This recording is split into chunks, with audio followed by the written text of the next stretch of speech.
Sgil gyntaf rydym yn mynd i roed i chi ydy i wella eich sgilio pasio a'ch sgiliau dwylo. Pam rydych chi'n gyfforddus yn gwneud hyn, cewch chi roed spin mewn i'r bêl drwy defnyddio'ch garddwn a'ch bys bach i gael y spin. Pam eich bod chi yn gyfforddus gyda hwn, cewch chi adio pêl arall i fewn, so eich bod chi'n pasio un pêl dros y llall. Cofiwch ddefnyddio y ddwy law i basio. Ac yna, sialens i chi i orffen. Mae rhaid i chi trio cadw'r peli yn yr awyr am mor hir a bod chi'n gallu. Cyfrwch pob un pas yr ydych chi yn wneud a triwch curo eich sgôr blaenorol. Pob lwc.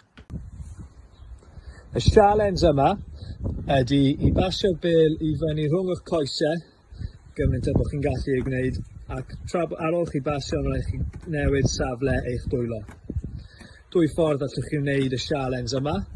Cyfrwch i weld faint o weithiau chi'n gallu pasio'r bêl cyn gollwng y bêl, neu rhowch 30 eiliad ar y cloc a cyfrwch faint o weithiau chi'n gallu pasio yn y 30 eiliad yna drwy trio curo'ch sgôr pob tro.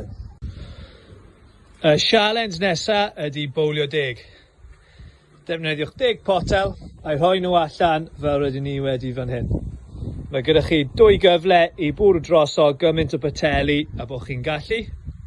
Eich sgôr ar y diwedd ydy faint o boteli chi wedi bwrw drosodd. Pasiwch o tua 10 metr allan. Cofiwch ddefnyddio eich ddwy llaw. I wneud yn anoddach, allwch chi gicio'r pêl yn lle pasio fe.